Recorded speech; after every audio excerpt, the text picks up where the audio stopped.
Ladies and gentlemen, good morning, good afternoon, and good evening. I welcome you all to the sixth session of the 7th International Association of Silk Road Study Conference. Last week, our fifth session covered a very informative conference on the theme of AI and BD in government and administration and legal services. We heard from academic researchers who presented their research paper to the audience, and today we open the floor for industry experts who will showcase, discuss, and debate around the theme of AI and BD in the education and e-learning. Our moderator for this session is Professor Khalid Hafiz, Associate Dean Enterprise and Professor of Digital Transformation at Faculty of Business and Law, De Montfort University, Leicester, UK. Our showcase session will be covered by Mr. Dunhuang John, who currently serves as a Chief Technology Officer at Creative Neuroeducation in Korea.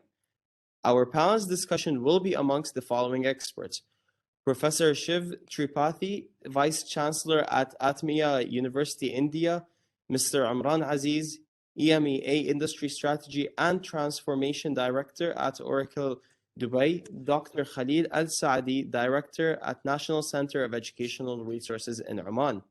I now pass the floor to Professor Adil bin Manour, IASS 2022 President, to say a few words. I thank you. This is Dr. Adil bin Manour, the President of the IASS in this session.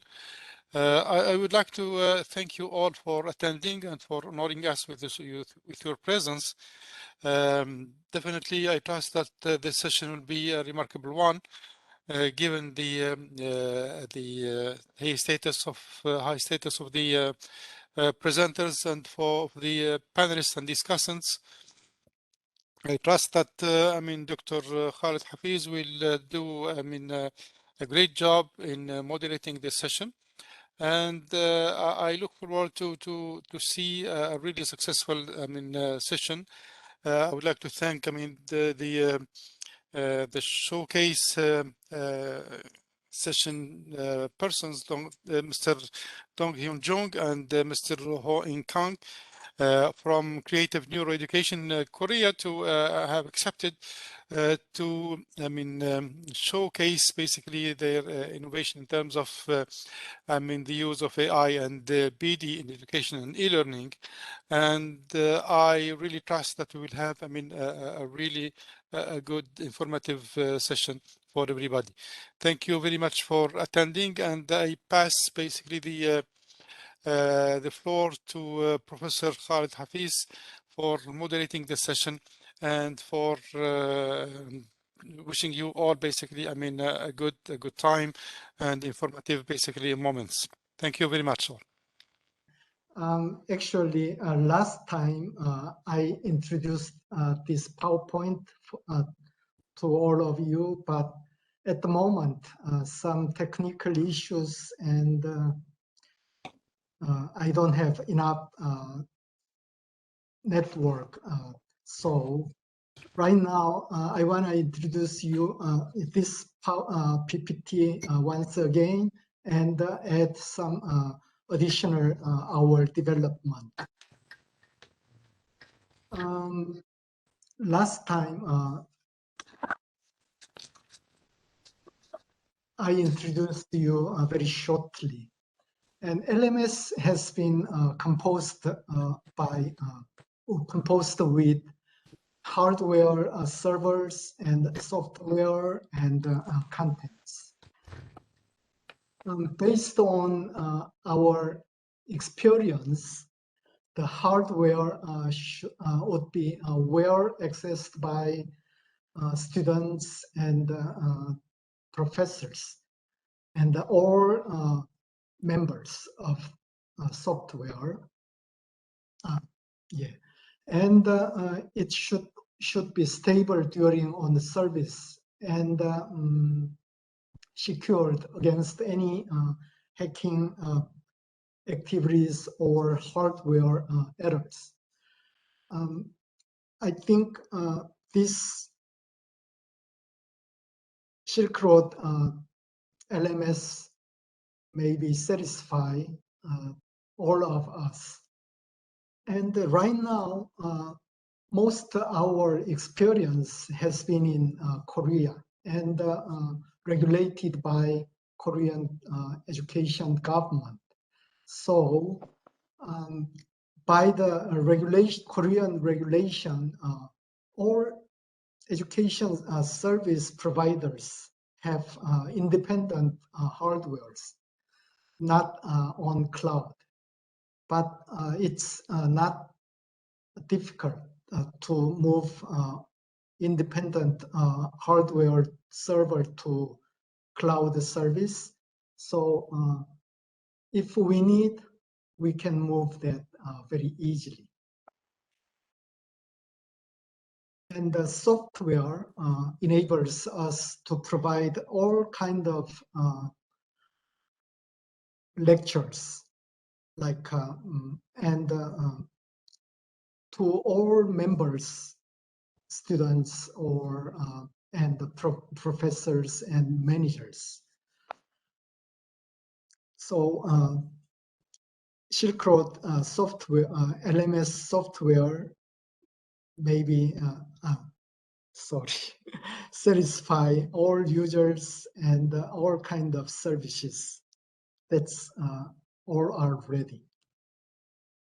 And all kind of any kind of devices like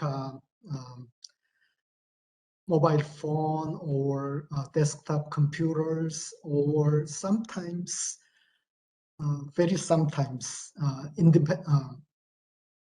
not connected to network status. And we provide some kind of flexible method techniques. And any professors or can give their lectures to people by real time or like live streaming, and or some pre-recorded contents. And when something has been done, and then we can make it live, make us live streaming into recorded lecture videos. And somebody who did not attend the time, and then they can review, or they can re-access their lost lecture by recorded service. And we have good quality management. And if there's any trouble on technical issues, or just kind of contents providing problems, our service team can provide quick and clear troubleshooting. Almost, that's a little, one issue is a time difference between many countries and many universities in Silk Road Universities Association. So that's one issue, but we will, we try to provide good services to all of us. And last year, we made a decision to add new and hot technologies like big data and AI, etc., in order to support students to achieve their goals, and the professors to manage their students well. And we have collaborated with Edtech. Edtech is one of the big national institute, Electronics and Telecommunications Research Institute. One part of Edtech, one lab of Edtech has AI technology and statistical analysis and big data skills. They joins with us adding their job into our LMS. So we say that smart learning system. And what last year we almost get their technologies and their knowledge into our LMS. And now we develop a new LMS system and new contents. But actually, all are not realized right now. So the smart learning system has working like the diagram. First, we collect all activities and performance data. And after that, we learn our AI learning behaviors of all students and keeping the results regarding what is key aspect or attractors. And after that, generating management scenarios and simulating. And after that, we will try to model the activity prediction and simulations. After that, finally, we feedback the result to LMS. That's the kind of process of our new smart learning system. Maybe this year, we have a goal to make one prototype of this AI and big data based on these technologies into new LMS. And then we can give much better service to all members on the e-learning management system. Okay, can I ask some questions? Yes. Yes, go ahead, please. And I actually was one of the people who recommended this company to have this kind of special session. Yeah. I was told that this company is one of the leading Korean startup company incorporating the new technologies such as artificial intelligence and big data to the public, the general public. So it is sort of a double-folded, two-folded approach. One is to teach the general public to be prepared for the new age of AI and big data. So they have their own well-developed education program for the public. And the second one is to use AI technology and big data management analysis to their LMS system to have better management for that kinds of e-learning system. And today, I think Dr. Chung has been focused upon the technological aspects, the application of AI to the LMS. But I am interested in how your business have been successful to work with Korean government, especially their policy to teach the general public so that they can be a smart people in the age of AI and big data in Korea. What kinds of programs have you established and managed for the public? What kinds of education system? How you were selected as one of the leading companies who receive government support, financial support for that, and how that kind of management was initiated and developed, and what kinds of results, performance your business, your company has achieved. Dr. Chung or the Mr. Kang Ho-il, the CEO of that company, is now with us. So either of you is fine to us. Can I just, Chung 박사님, can I speak in Korean a little bit? Yes, sure. 일반 그 국민들을 대해서 하는 AI 그 교육 같은 것들이 어떻게 시작됐고 지금 어떻게 진행되고 있고 어떤 성과를 내셨는지요?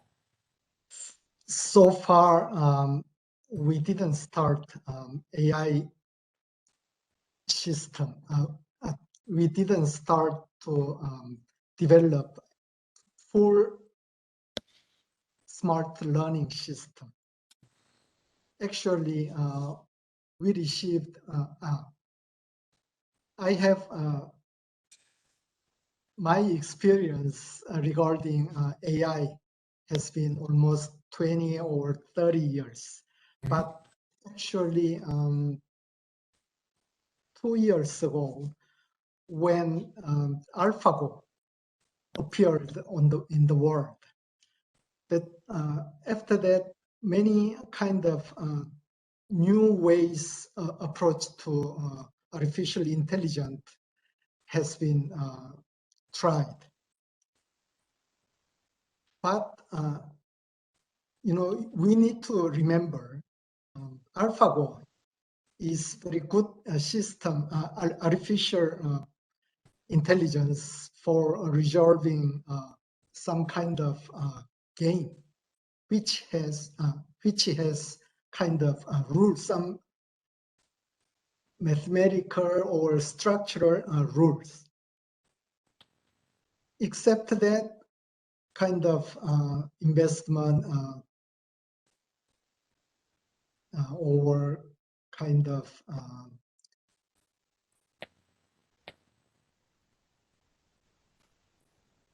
making a schedule for railroad system. That does not have a lot of rules like go. So right now, even if AlphaGo is very famous and it make all general people know that, wow, artificial intelligence is amazing, but it is not clear actually how we can solve all our issues by artificial intelligence. And one of issue is education. Actually, not education itself, education service. So we are focusing on education service with artificial intelligence. So we get one kind of proprietary patent knowledge of Edtech, and we got almost we finished it to get their knowledge, and we are now trying to apply how this artificial intelligence on our LMS system. I think that's your first question. And second, and then how artificial intelligence system can work people to get some kind of computer coding, programming, and apply their programming with artificial intelligence. That's not easy, and that's not a topic we have discussed. So if you want, let us talk with my boss, Mr. Kang, and let us give you a good solution for good answer for your question. Is that enough? Yeah. Is Mr. Kang with us now? Yes. He's just audience, not audience.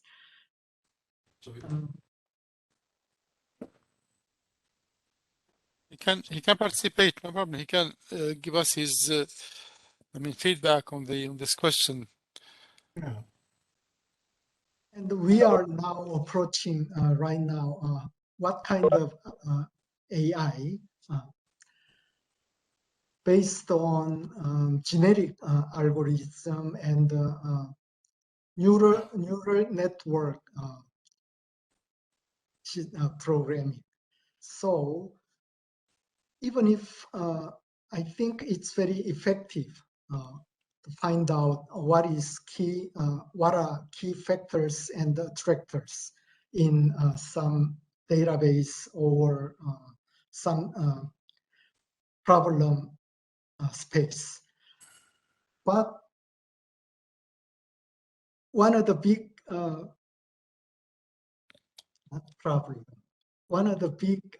issue of artificial intelligence is artificial intelligence cannot explain why the intelligence system pick this is very important or this is not much important in this system.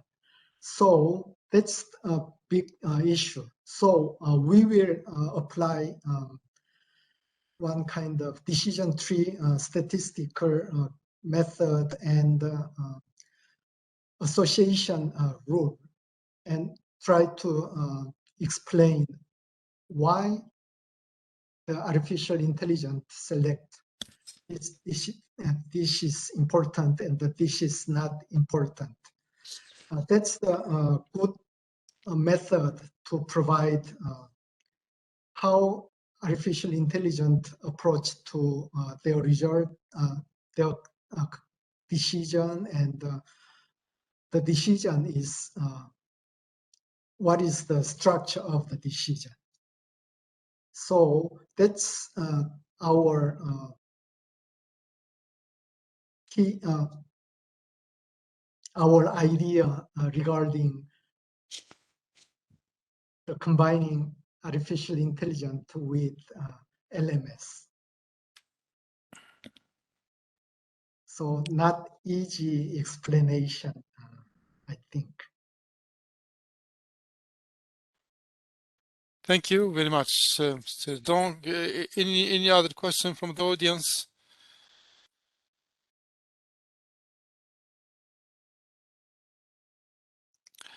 Yeah, there is a question on the chat. Let me just read it. No problem moving my mouse.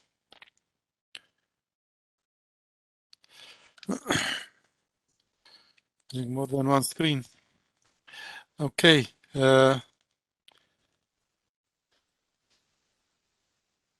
Professor Steiner is basically sending this comment or question. Is the idea that the learning management system can work between universities in addition to the LMS that each university already has? Or will it integrate into the LMS system? We use an LMS called Canvas, which is common in the US. Will your system work with Canvas, or will we have to use it as a separate system? So this is a question by Professor Steiner. Actually, our LMS is not compatible with Canvas. But if anybody wants to move all Canvas data into our LMS, and then it takes time, but it is possible. And the components are a little different, but we can, our LMS have all function of Canvas.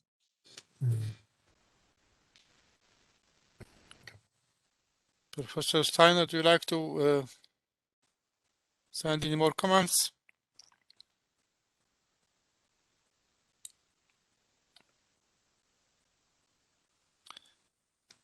Okay, we'll wait for any other comments from Professor Steiner. Oh, thank you very much, Professor Steiner. Any other question to the? Please, Mr. John, would you like to say something? Can I add one more comment? Yeah. Especially Canvas is very good LMS system, LMS software, and it provides a lot of good functions. Most offline education system, but one big issue is Canvas. If once general education system cannot satisfy all different systems. So if somebody or one university wants to modify a Canvas for good for their traditional system, and then that causes chaos in Canvas. Canvas has very difficulty in modifying or customizing. Getting adapted, so, yeah. Last time we had one experience to build Canvas on one education organization, but finally they found it's very difficult, and we want to modify this one like this, or we add something more, and then we need to change all database schema. And then it causes many errors and communication errors, something else. Sure, yeah. Yeah. Okay, that's expected, definitely. Any more questions from the floor?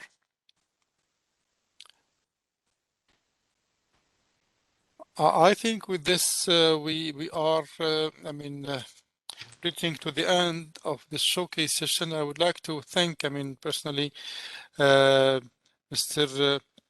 Dong-Hyun Jun and his companion, basically, for reaching to us, basically, with this, valuable contribution and showcase. I would invite them to stay, with us in the next session if they'd like to contribute or to, give comments during the panel discussion that will start right now. I am sorry that Professor Hafiz wasn't able to join us, so I'll be playing the role of the moderator here. And I would like to, welcome basically with us, Professor Shiv Tripathi, the Vice Chancellor of Emea University, India. Thank you for joining. Professor Dr. Shiv Tripathi is the Vice Chancellor of Emea University, Rajkot. He also leads the Humanistic Management Network India chapter. Professor Tripathi has served many institutions and universities internationally during more than 24 years of career. He has more than 80 publications to his credit, including seven books. The second panelist would be Mr. Imran Aziz, the Emea Industry Strategy and Transformation Director from Oracle. Thank you for joining us. You're most welcome. As Education and Research Industry Transformation and Strategy Director of Emea, he has developed a trusted collaborative relationship at the C-level, provided a leadership role in a diverse education across the LOB team of high impact relationship, technical and industry sellers that expands basic strategic education customer relationships to drive a larger impact and targeted business growth, and drive the jointly agreed customer multi-layer digital transformation business strategy and delivering, agreed outcomes. That's a short, bio of Mr. Aziz. The next discussant, still there is something left to be said. It's not to be skipped, actually. Consistently overachieving over the years multi-million-dollar sales quota, skilled in leading multi-domain, highly complex deals in cloud, high-end technology application products and services across the region, with over 12 years in leadership positions. He is also skilled in complex internal and client-side engagement, leveraging cross-LOB relationships, stakeholders, and large account management. He has an ability to engage at the CXO levels. That's, impressive bio of Mr. Imran Aziz. Next, I would like to introduce Dr. Khalid Saadi, Director of the National Center of Educational Resources at Oman. You are most welcome, Dr. Saadi, to this session. Thank you for accepting to join. Thank you very much. Thank you, Doctor. Okay, Dr. Khalid Saadi. Could you mute Dr. Khalid? It looks like there is an echo from your side.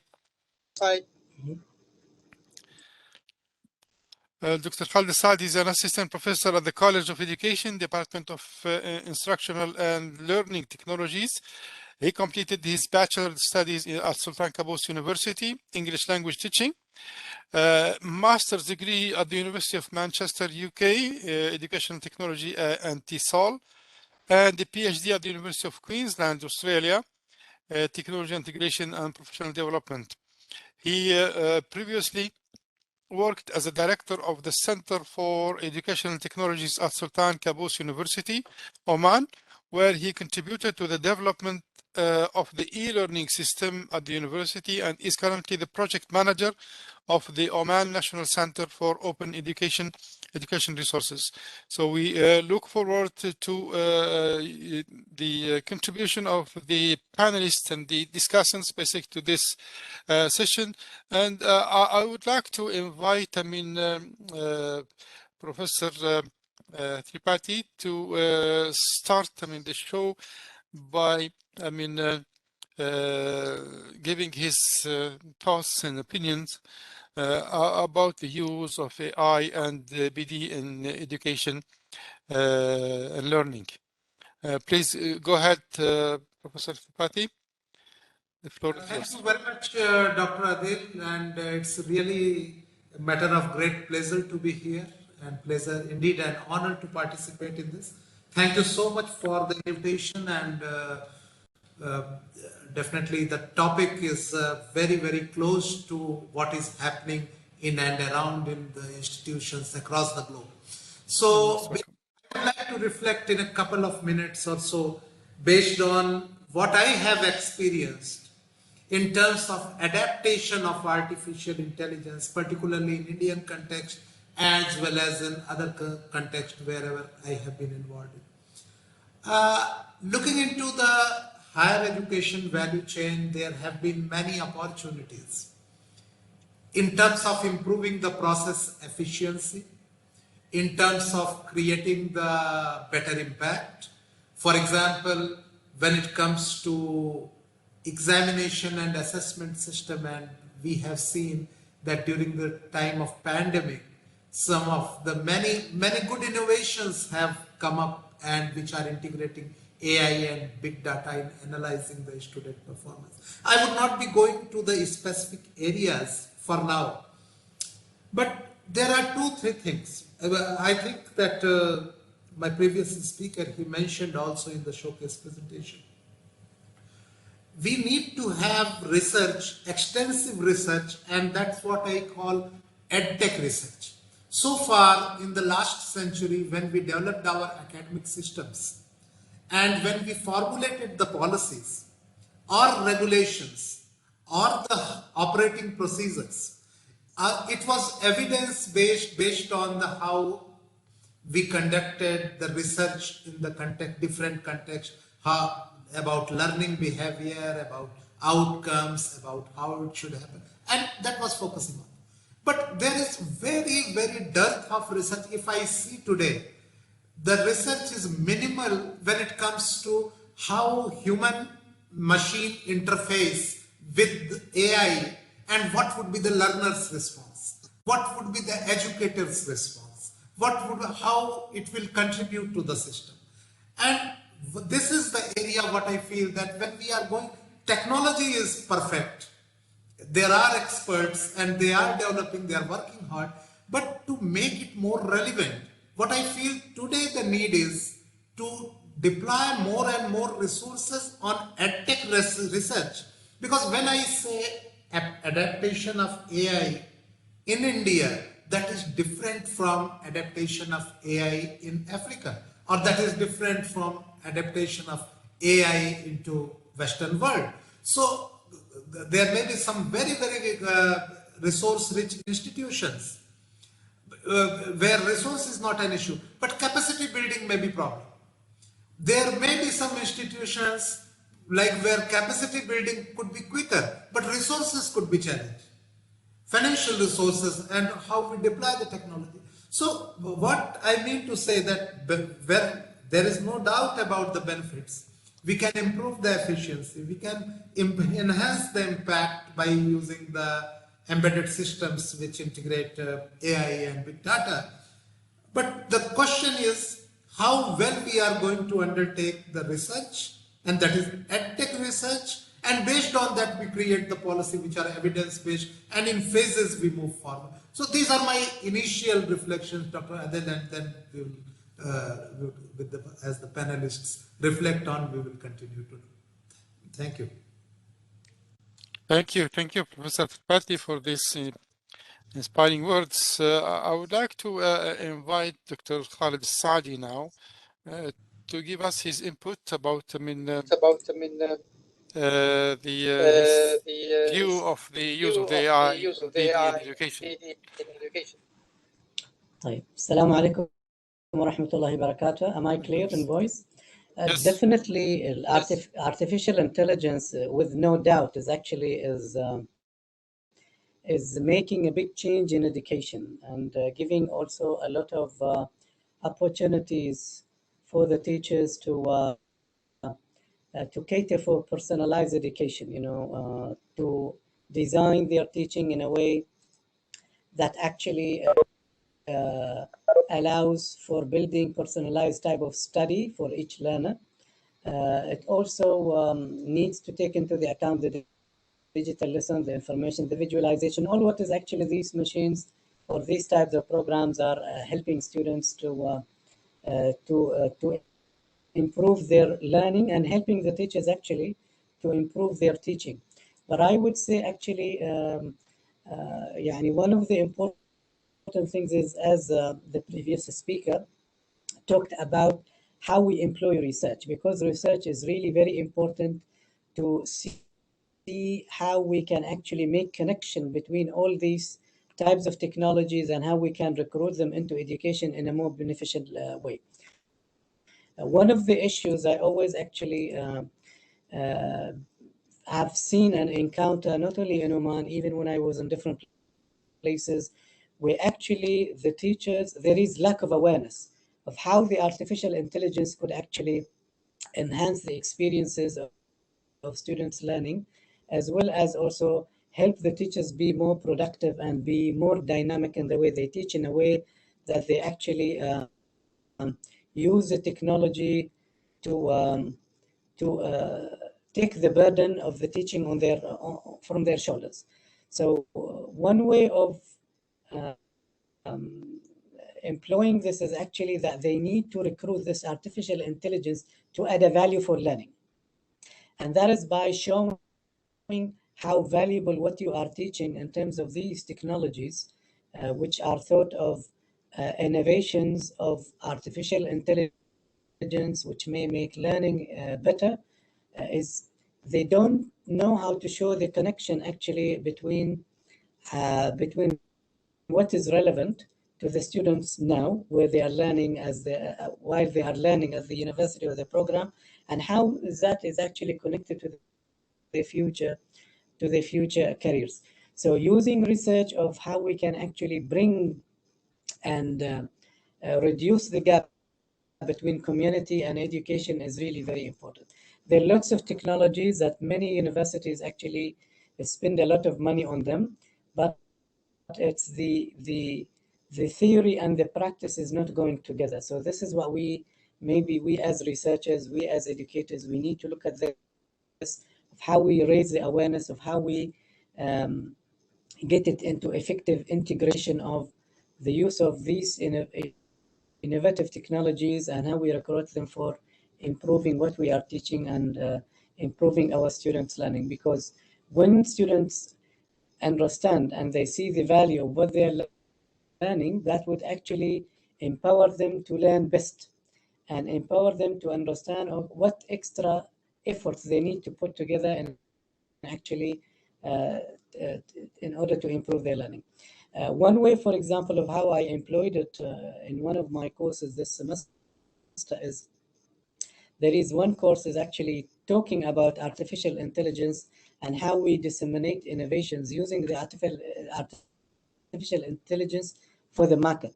But the issue is, I realized that actually there is no connection between the users, the actual users, in terms of education and how this is going to actually benefit them on the long run. So what I did, I went to the schools and then I talked to the teachers and then I brought real clients to my students in the class, and then they start thinking of how they could use artificial intelligence actually to solve a real problem. So bringing real problems to the classroom, this is one way of actually recruiting the artificial intelligence and making people realize of the importance of these technologies, which should actually make their learning better and the teaching of the teachers is also better. Thank you. Thank you very much, Dr. Khalid, for these inspiring words as well. Now I move to Mr. Imran. Please, can you give your input from the technology point of view, how AI and BD can be impactful in education and learning? Please go ahead, the floor is yours. Thanks a lot, Dr. Adil. And first of all, I thank you for the Silk Road Universities and Canadian University in Dubai to providing this opportunity. Yes, as you all know, Oracle is known for its database, and it's known for its data capabilities. So one of our, I would say, the mission when it comes to in providing the higher education is is to help the institutions see the data in a new way, they can discover or rediscover the insights and unlock the the endless possibilities in various areas. Like I heard Dr. Shiv Tripathi talking about the research, how AI and the big data can be used in research and the practicality of it. And Dr. Khalid, he gave a very good example of AI, how it's being used and how he's trying to bring AI into the daily use of the institutions. So as Oracle, what we do is we believe in providing a very robust infrastructure when it comes to giving the research purposes, to do the big data and to use the latest technologies like artificial intelligence. Not only just artificial intelligence, but also to provide you with machine learning capabilities within the emerging technologies, and even blockchain and even IoTs or Internet of Things. This is something where we provide a comprehensive platform. And one thing which I heard, like Dr. Khalid was mentioning about, from how we can get these resources. As Oracle, we do provide, we have something called Oracle Labs, which we provided to all the institutions across the globe, where they can use these Oracle Labs with the state-of-the-art infrastructure, with all the storage, compute facilities, And embedded comes in with all this, like, the latest technologies like the IoTs or blockchain or AI or even the, big data kind of things. So we have seen a lot of, during the discussion, the showcase presentation, and even Dr. Shiv and Dr. Khaled has given what are the benefits of using the AI and the big data into the higher education. I won't repeat most of the things, but yes, we know there are a couple of things which I wanted to highlight here. First thing is we are talking about the universities are the people where they churn out the professionals for tomorrow's. And when we talk about professional for tomorrow's, today's generation is not only just looking for a degree. What they are looking out is for the value for money or the return on investments. That can be shown them from the way in academic industry, how the skills are taught and what are the skills required in the labor market or in the industry when they go out and when they start doing the job. So how we can increase their employability by the use of big data and the AI. That's where we can help the students in providing the best fit jobs and best fit candidates for even for the industry. That is something which is very, very crucial and very good use, I would say, when it comes to the use of AI and big data. And the second thing is on the quality of education. I think Dr. Khaled and Dr. Shiv has already mentioned about a lot about that one. But the another area where we can use is about the operational efficiency. When we talk about operational efficiency, how the AI and big data can be used in providing you with the workforce insights, improving the financial sustainability of the institution. Because in today's COVID times, we have seen there are a lot of have changed in terms of there's a drop in the budgets. There is a lot of challenges when it comes to getting the grants and getting from the support from the government for the education institutions. But with the help of these latest technologies with the AI and the big data, we can optimize or we can provide more and more the effectiveness of the operations of the university, from the time the student load planning, you can say, or the resource optimizations, the monitoring of the campus and the security. So these are something which can be used. And again, in this COVID times, we have seen there are a lot of new things which has come on. Then there was stakeholder well-being, which is very, very big concern for both from the faculty and from the student point of view. And then the student grants or the loans were kind of a bit of a challenging. So the responsible borrowing, which has become more and more of I think monitoring the student these sentiments and how the borrowing of the loans and these things happens. So there are lots and lots of areas from the operational point of view where we can use the AI to automate or the big data to provide you to help the institution stakeholders to give them that right decision making based on the real-time data, based on today's need, not just which is a historical data as well. And not only that, we talk about a lot of the research capabilities as well. I have already mentioned about it, how we can attract using this one and developing and retain the best talent and identifying the research topics. The way we do is we help in the research with the organizations like CERN, not only CERN, the University of Nice, Sofia in France. They have utilized the embedded this artificial intelligence, machine learning, and big data, and they have seen a lot of benefits. For example, they have seen 90% of the total expected cost has been saved in the ownership when it compares to getting into this cloud-based solutions. And the most importantly is they have seen an increased database availability for students. That's where with the help of big data and with the the Oracle labs, what we have provided to them. And then with the CERN, CERN is one of the largest open labs.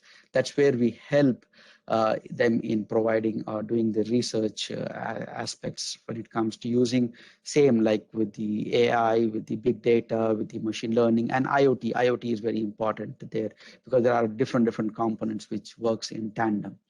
So in terms of like, not only that, like when it comes to the academic aspects of the students, we talk about like, how we can better understand the student insights. Like, for example, I'll give you an example, like, at the end of the semester, student typically, they have to provide a feedback about the classes they took and how the professors who have taught them. Such data which can be useful or helpful for future lesson planning and to improve the the managerial or the efforts or the highlight certain performers within the college or the department. So here the big data and AI can be used in terms of analyzing and giving you that kind of feedback about the quality of education, the quality of the curriculum, and today what is the demand in the market, which program is running more in demand. So there are a lot of things which we can use when it comes to the AI. One thing which I wanted to talk about here is with Mr. Dongan Jung as a showcase presenter, he talked about learning management system. And with the learning management system, how we can include the AI and with the big data capabilities there. This would also help in not only coming up, analyzing the usage of the current the program or the effectiveness of the program, but also it can give an opportunity to identify what are the new areas where the students are looking out for. What could be the new curriculum which the university can position, and how it can be, because today we're talking mostly about it's like a blended learning. It's more of online learning as well as face-to-face learning. So if there's certain programs, if we know that can be can be done more, given benefit to the students by putting them online on remote learning capabilities. So there are various things which we can talk about. Not only I'm talking from the academic point of view, I'm talking from where from all these areas. If you're taking from the new student acquisition, like for example, the University of Adelaide in Australia, it's got a very good, I would say, this case study wherein which helped them with the use of AI, machine learning, and things, how they have increased the student enrollment, how they have personalized the learning path of each and every student. And not only that, they have given the student success and for example, first thing they've seen an increase in their student retention. There, with the use of artificial intelligence or AI can be used as a terms of a chatbot, or which can be integrated into their Facebook Messenger or even in their LMS, wherein the students come in and ask any of their questions. The system can smartly or intelligently enough to go and check the student's eligibility criteria.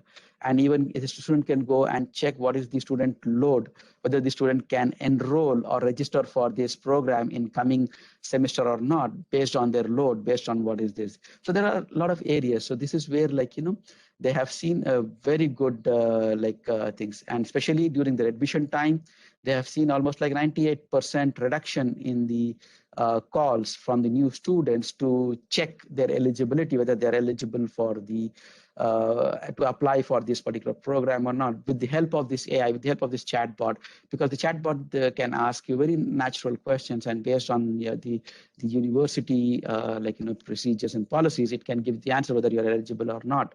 And similarly, there are multiple areas, for example, the Hog School in Amsterdam, they also use AI in terms of providing them a 25/7 personalized reply to all their international students related to the tuition fees and websites, and feedback is mostly is provided by the questions via analytics of the chatbots. So here, if you see, the way I see is the importance, the emergence of the technologies when it comes to the big data or the AI, like, the institutions who are using more and more of these technologies, could find themselves, like, exceptionally able to stay more and more competitive by fixing, like, a lot of the student issues, student areas,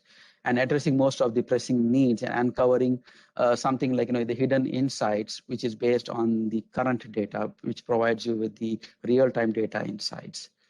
So this is how we see from the Oracle, like from the technology point of view, how we as Oracle can help institutions with the use of AI and the big data into the educational institutions. Thank you, Dr. Adil. Thank you, Imran. That's very informative. I would like to ask you a question before we go to the next, topic. Do you have any contribution from the from your software design, let's say software development, side into the LMS systems? Okay, LMS is one area because it's a very niche area, and this is something. So as Oracle, we don't have an LMS system. But what we do is because we keep LMS as core of any of these systems. Like, for example, when I talked about the AI, I talked about the chatbot, because these chatbots and these digital assistants or intelligent advisors, what we call them, it is not just a normal chatbots. So they integrate with the LMS. They come with all the open APIs. They integrate with the LMS because they need to interact with the LMS to get that information. Not only just the LMS, but it also integrates with the other ecosystem of the university, like the student information system or the SIS, or like then you have the financial system, like where to check the students, the fees or the financial status of the students. So all these things are integrated, and it comes in one system with which we call it as an intelligent advisor. So what it does is, like, if a student asks any particular question, so it goes depending on the question. If it is related to the student, like the registration, so it goes to the LMS, it goes to the SIS, and then it gives that kind of an answer to the student. So it is very open and integrated system. Yeah, I hope I answered that question. Yeah, yes, exactly. I was looking for an answer like that. That means, how the software companies can add some add-ons and some products to the LMS to make it more, let's say, benefiting from the AI and BD built-in techniques. Now I would like to ask all the discussant about again, in the same spirit of this question, how to enhance basically the LMS into implementing these new ideas of and approaches of project-based learning, of inverted classrooms, of blended learning, and so on. How that can be used basically. How we can use AI and BD basically in this sense to make these, let's say, new pedagogic basic techniques basically a better reality basically. Could you have any insights in this? Any of you can start. Yes. See, the way we take this approach is, like, when we talk about, as I told you, that this intelligent advisors, which is completely based on AI, machine learning, and it is personalized to each and every student based on their needs, and it identifies, like, who's the student who's coming in, and based on that, like, what we can do is we can include it into their learning management system. And on the learning management system, like, the intelligent advisor can see what is the student load, what kind of courses he has already registered, what is his current GPA, and based on whether he can take that additional load or not, he can provide you with the recommendations. Not only recommendations, but we can go a step further. We can talk about predictive analytics. When we talk about predictive analytics, it's more of the historical data, the current data, and what could be the student, what is the chances of the student being like a dropout. And when we talk about student dropout, it's not just only one area. It's not only academic. It could be his health reasons, could be the psychological reasons, could be like, the financial reasons. So it comes with, it takes the data from all these various different systems. It makes, and it does its analysis, and it gives that predictive analysis to the student advisors, so that student advisors can proactively intervene and speak to the students and then come up with a solution or a thing wherein they can have the student retain and come up with a successful thing. So here I'm saying like it has maybe the student is having some challenges in traveling to the college for this pandemic or thing. So then you can talk about more from a blended learning perspective. So this would help in coming up with the new methodologies of delivering the same course to a different categories of student, different challenges, different things. Thank you very much. That's a type of answer that I was really looking for, and I would like to see whether Professor Tripathi and Dr. Khalid have any addition in this regard. Yeah, sure. I completely agree with what Mr. Imran just mentioned about particularly the advising role of AI, that how AI could be embedded in advising the students, and particularly for the different categories of students who have a special need, and then addressing. I would like to further add to that because I believe that the power of AI, we can go for a step further. And when I say a step further, it is not only based on the external conditions of the students, but also based on their learning styles. Students' capability of learning, they vary. Their pace of learning, that also varies. So if we can use AI, and I have seen it in some of the institutions in India, when the students are admitted for the program at the initial stage, we have induction or orientation session for the student. And as mentioned by my fellow panelist, Mr. Imran, he mentioned that the purpose of now is to prepare for tomorrow, and the practical reality is that when the students coming to the campus, the first question that they ask, that what placement I am going to get. That's the hard reality I am telling you.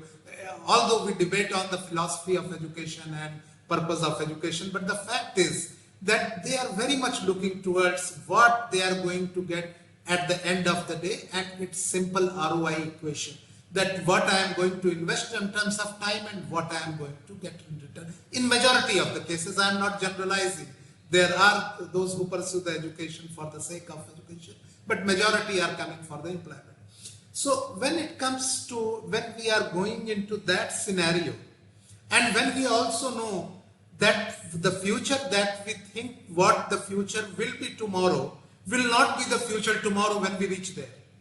So how we address the pace of this change, that when tomorrow as perceived today is not going to be the tomorrow when we reach tomorrow. So this space could be addressed very well by the artificial intelligence, and here is the role. If we could use AI for curriculum design, we can use AI for giving the personality matched project assignments, like depending on what type, what would suit to the learner need, and also in analyzing and tracking the progress of different types of students, that are they going to the right direction, and if they are not. For example, from this current academic year, we are implementing in Indian national education policy, which is much talked about in terms of innovation, that what we are doing.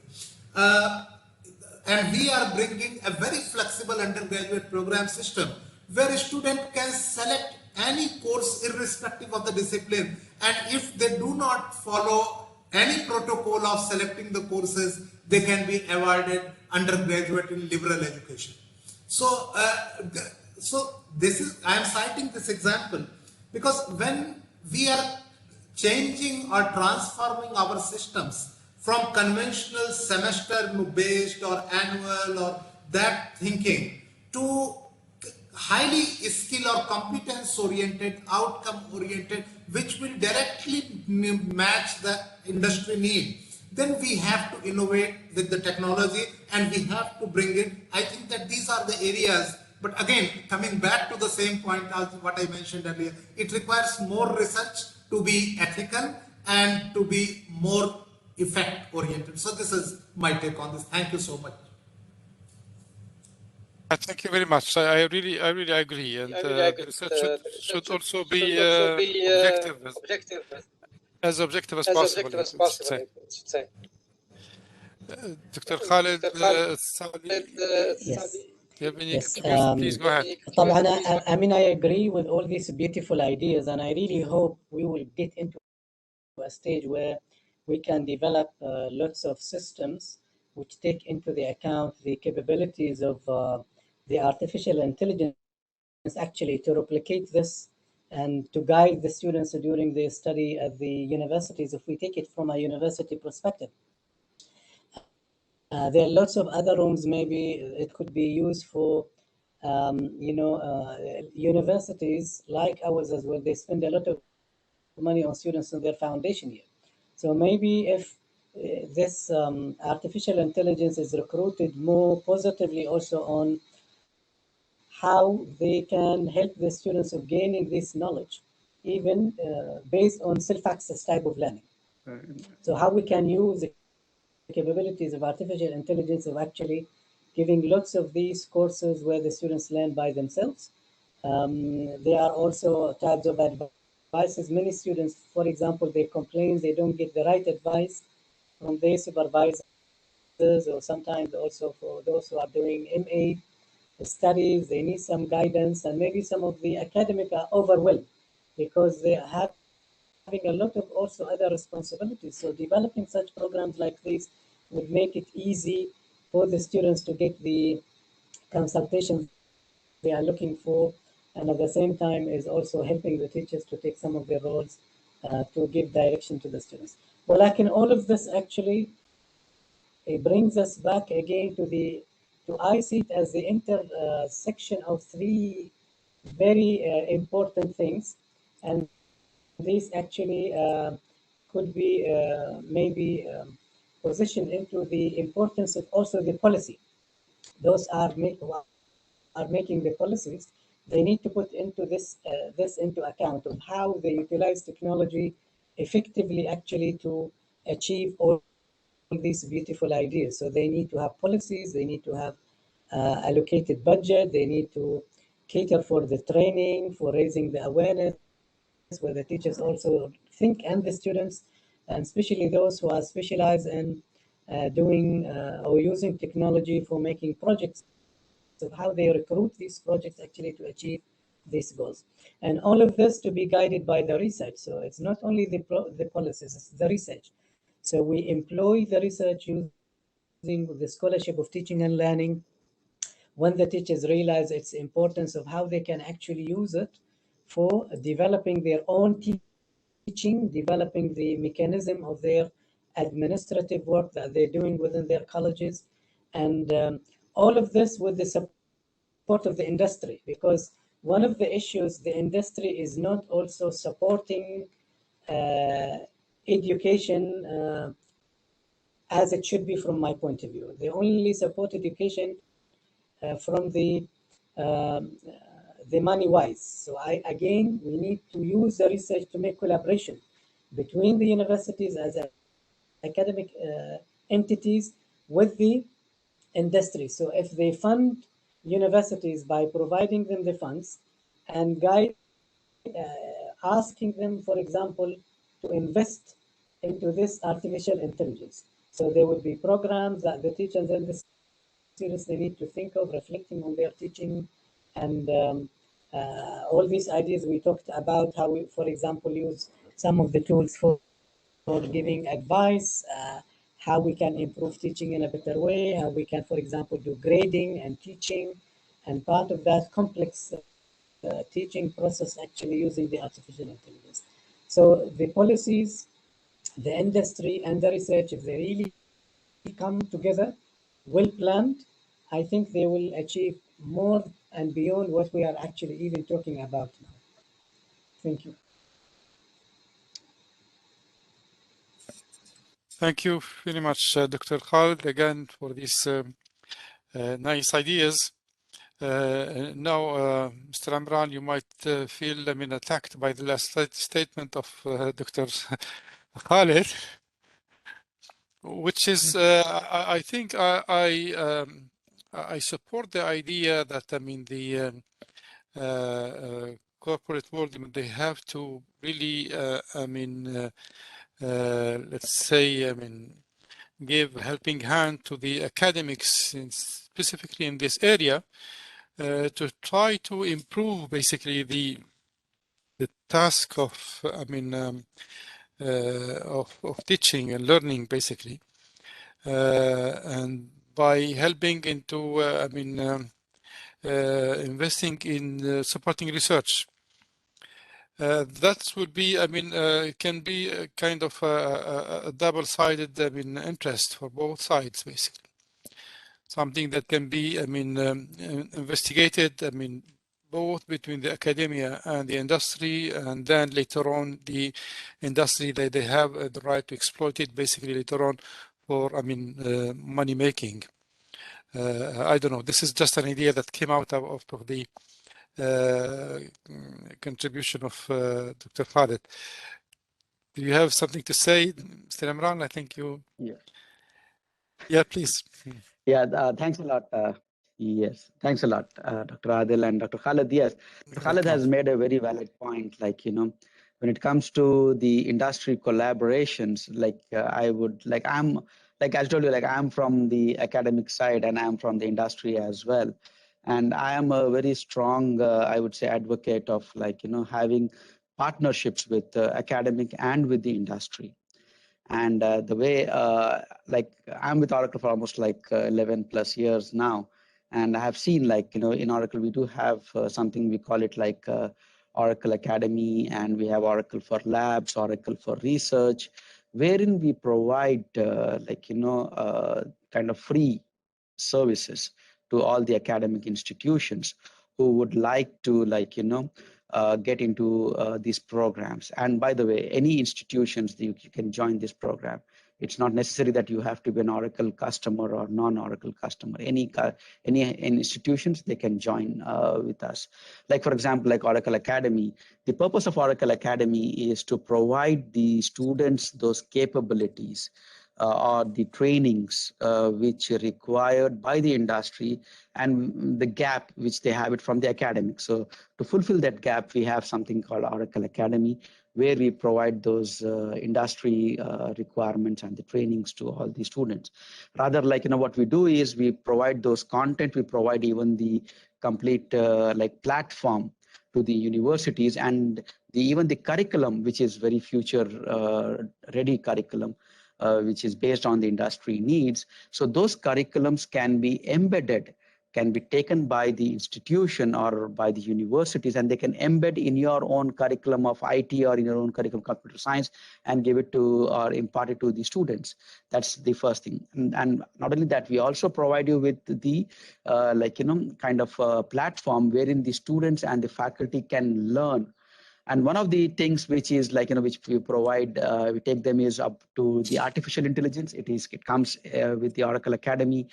Machine learning is there. Then you have blockchain. You have IoT, which is Internet of Things. So all these new upcoming technologies are already embedded in the system. That's where we provide. The second, when it comes to, we have something similar, we call it Oracle Labs or Oracle for Labs, which where we provide some free credits to the institutions to come and do that research purposes. The research could be academic, could be also done with the industry collaboration. And we have something wherein Oracle Labs or Oracle for Research, wherein the institutions, they can collaborate with Oracle and perform the research activities in terms to help enhancing the new technologies or new products and the new solutions from the Oracle. So there are various ways wherein, like, we as Oracle, we are providing it to the institutions or to the academic industry. We can have a separate chat. Dr. Khalid can reach out to me, or even anybody from the team can reach out to me.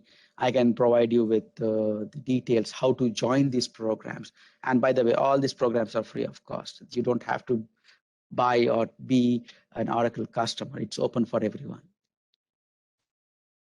Thank you, Mr. Imran. But still, these are in kind, type of contribution. For research projects that are really serious, we need basically research funding. That's where basically Yes. it makes a difference. Okay, I was hinting to that specific, let's say, aspect of the contribution from the industry, for instance. Yeah, we do. Like we have, when it comes to this COVID vaccination, we have collaborated with Oxford and come up with the vaccination. So that's what we have various programs into support, not only in kind but also to help you in advancing your research activities. Thank you very much. Now I have another issue again related with the teaching, basically. My thought or question is about could we use AI and big data techniques basically to raise the enthusiasm of students in the process of learning, basically to make them enjoy basically the learning itself. Is there any way that this can be implemented? My question goes even to Mr. Jung as well. If you can happily contribute in this sense. Yes, Dr. Khalid. Yes, definitely. طبعا artificial intelligence is a very, very good tool for raising the engagement inside the classrooms. And actually, it's again is by creating a value and creating a relevance. And this is very important for the students. Once you show them how actually whatever you use in terms of technology, how this is actually is contributing to their learning, they appreciate it more. So raising the engagement by creating innovations that actually take into account active learning strategies is how actually make the students into action while they are learning rather than actually being passive learners. Because even sometimes I would say, even if you create many of the artificial intelligence in terms of self-access type of activities, it does not give that much actually. It does not achieve the goal from my point of view as required. But if you design it in a way that requires a collaboration, so for example, if you think again into the industry and lots of these games which are produced by many companies and then the kids or the adults play together online from different countries using the Xbox or whatever, they feel totally indulged because it is designed in a way that actually stimulate their action and reaction to what is happening into that game. So we need to design our teaching materials in the same sense, where it requires the students to build knowledge, whether collaboratively or individually or personally, in a way that actually it makes that there is a purpose for what you are learning, and then they can perceive what they are learning is actually beneficial and relevant to their education, to their coming programs, to their university life, to their life after they graduate, to their work career in the future. But actually, again, to achieve all of this, we need training. Training is very important. There are lots of teachers are really willing, but they don't have the knowledge, and maybe they don't have the skills. So we can equip them with the skills through actually the training, and then looking for again what Mr. Imran has offered, which is I didn't know about. That I am sure there are lots of companies which they are willing to help. They have lots of maybe free materials and things available online. There are plenty of free artificial intelligence or innovations which are available online to help the students and the teachers to actually develop their learning and develop their teaching, but people don't know about it. So having like communities of practice could be one of the solutions, encouraging these communities, whether it is online or within the institutions, where they can exchange knowledge. So sharing is very important. So if we have like these communities of practice or offices within the department or the colleges or the universities, which are connecting not only industry to the university, is actually the university colleges together. You know, when I talked about the my course that I wanted to reorient it and make it relevant to the students, so asking them to develop innovation that help the community and make their teaching or work better. So then I realized my students do not have the sufficient knowledge to be able to create a artificial intelligence program. So what I thought is, why don't I seek the help of the College of Engineering, because they have software engineering department? And then why don't I seek the help of the College of Science, which is a programming, department? And then why don't I also seek the help of the College of Commerce, where they have actually marketing? So because we also want to disseminate and market for disseminating the innovation. So then that pushed me to go to those people in these colleges, talking to them. They liked the idea, and they also said, yes, we can be part of this project. And then actually, at the end of the day, is the aim to produce a very well quality or good quality project that actually can function into the real world. So all of this is very important, and how this can be done by having this, we need to be passionate about what we are doing. We need to encourage the students to have the same feeling. And once you are passionate about something, you will do your best to make it better. And this is where you will need to seek the help of other people. Maybe universities, they need to have like a page in their websites, what institutions I need to ask for them, what industries, what is available in the market, what is free as an OER that actually we can use, how we can use it, more tutorials about it, and all these issues actually are very important. And if we really think from this perspective, I am sure that artificial intelligence will be accelerated in our education in one way or another that advances what we are doing. Thank you.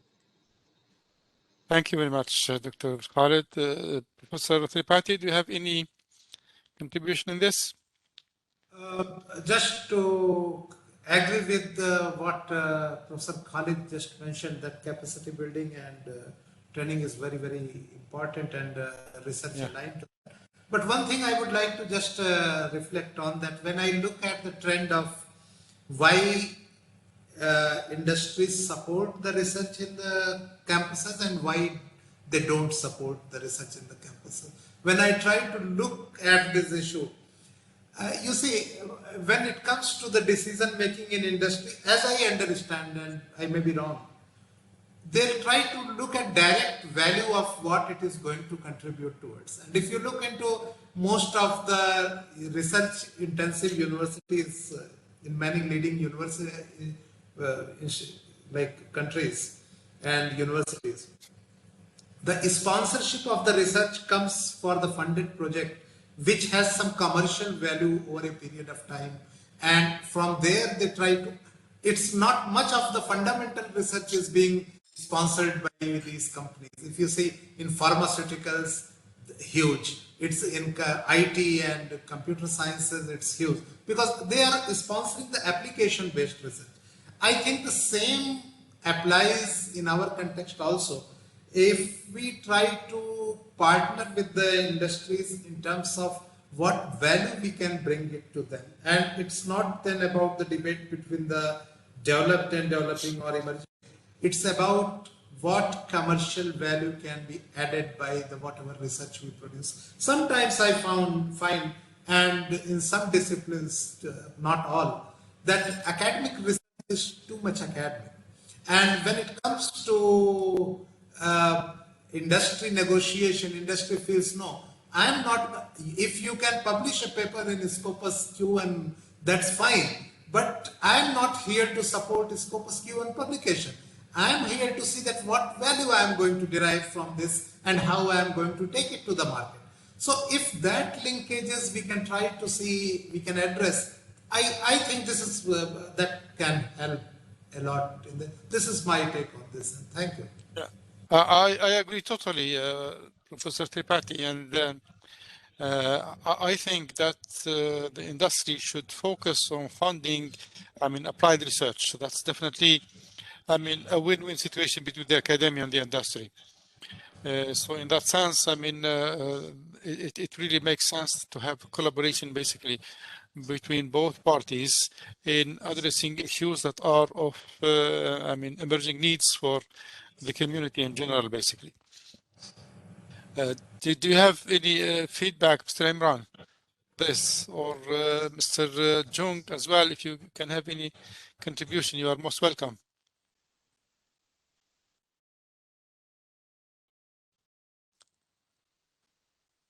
Mr. Imran, do you have any comments? No, I completely agree here what Dr. Tripathi and Dr. Khalid has mentioned. Like, yes, if you see the industry trend is more towards going towards providing some kind of a value for the research, whatever outcome is there, every industry they see is what is in for them.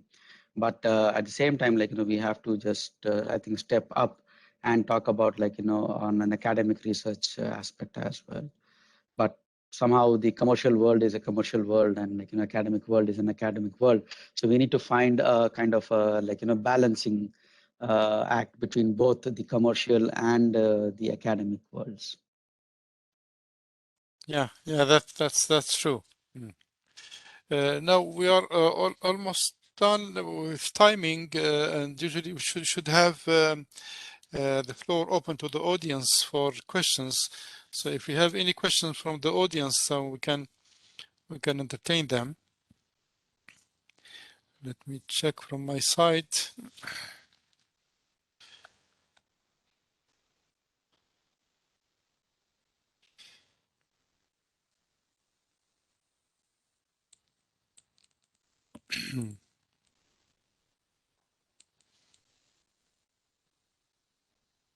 I can't see any questions so far from the audience.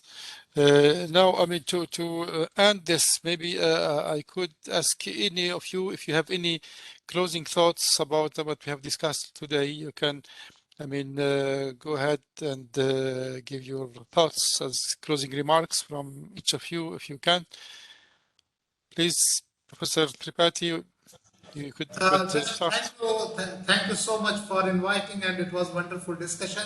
But definitely, if I think that there could be some action interventions in this IASS, universities, institutions, particularly in embedding AI and some collaborative research or interventions, I think that could be great. So just an action idea for the future. Definitely, I agree. Mr. Imran, any closing remarks? Thanks a lot. Thanks for the SUN organization and the Canadian University here in Dubai for inviting and giving us this opportunity for us to talk about the emerging use technologies like AI, machine learning, IoTs, and big data. So I'm here to help all of the institutions here.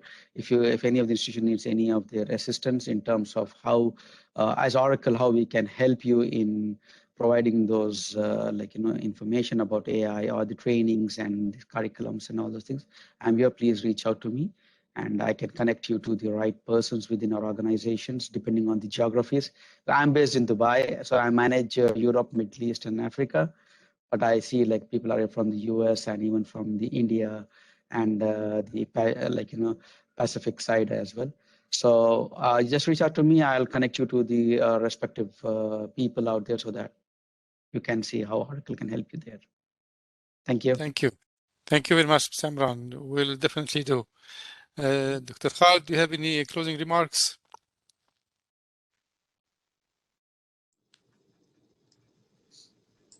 Yeah, yes, what I would say is like big data and the artificial intelligence has or have enormous potential to realize actually big benefit for the teaching and learning field.